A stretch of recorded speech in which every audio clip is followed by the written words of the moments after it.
آج سے 1 سال پہلے میں برطانیہ کے شہر برسٹل میں رہتا تھا۔ وہاں رہتے ہوئے میں برٹش کلچر کے رنگ میں رنگ چکا تھا۔ میرے لیے پارٹی کرنا اور شراب پینا معمول کی باتیں تھیں۔ ایک دن میں شراب پی کر گاڑی چلا رہا تھا کہ میرا دوسری گاڑی کے ساتھ ایکسیڈنٹ ہو گیا۔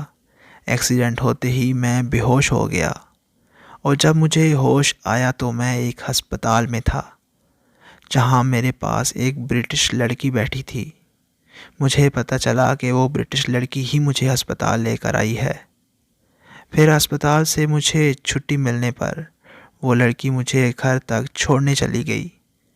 راستے میں اس نے بتایا کہ وہ برٹش شہر کی لوکل لڑکی ہے، جو کہ کسی NGO میں کام کرتی ہے۔ پھر اس نے مجھے گھر چھوڑا اور وہ چلی گئی۔ 2 دن بعد وہ میرا حال چال پوچھنے میرے گھر آئی تو میں معمول کے مطابق شراب پی رہا تھا۔ میں نے شراب کا ایک جام بنا کر اس کی طرف کیا تو اس نے یہ کہہ کر انکار کر دیا کہ میں شراب نہیں پیتی۔ میں نے شراب نہ پینے کی وجہ پوچھی تو کہنے لگی کہ میں آج کل اسلام کے بارے میں اسٹڈی کر رہی ہوں تو اسلام میں شراب کو حرام لکھا گیا ہے، اس لیے میں نے شراب چھوڑ دی ہے۔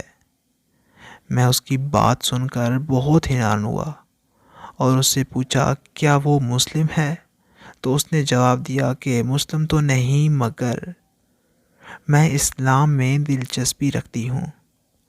پھر اس نے اسلام کے بارے میں مجھ سے بہت سوال کیے، لیکن میرے پاس اس کے کسی سوال کا جواب نہیں تھا، تو وہ یہ کہتے ہوئے میرے گھر سے چلی گئی کہ سوری لیکن مجھے تم مسلم نہیں لگتے۔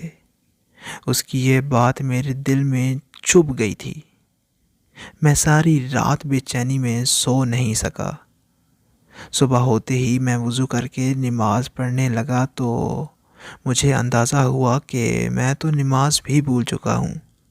تب میں اللہ کے آگے سجدے میں گر گیا اور اللہ تعالیٰ سے رو رو کر اپنے گناہوں کی معافی مانگی۔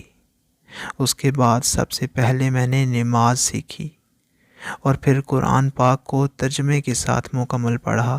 تب جا کر میرے پاس اتنا علم ہو گیا کہ میں اس لڑکی کو اس کے سوالوں کے جواب دے سکوں اور اسے فخر سے بتا سکوں کہ الحمدللہ میں مسلم ہوں۔ تو میں اس لڑکی سے ملنے اس کے بتائے ہوئے پتے پر چلا گیا، مگر وہاں مجھے وہ برٹش لڑکی نہیں ملی۔ NGO والوں کا کہنا تھا کہ یہاں ایسی کوئی لڑکی نہیں ہے اور نہ ہی کبھی تھی۔